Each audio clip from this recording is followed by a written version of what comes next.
The Defense Research and Development Organization, better known for making fighter aircrafts, anti-satellite weapons, and atom bombs.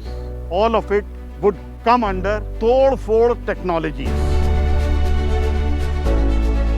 During the pandemic, the Defense Research and Development Organization developed over 50 different technologies to help India fight the Covid-19 pandemic.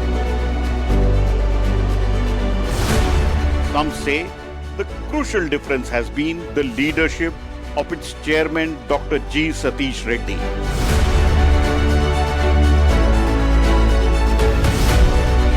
A close look at how DRDO is fighting and helping India control the COVID-19 pandemic.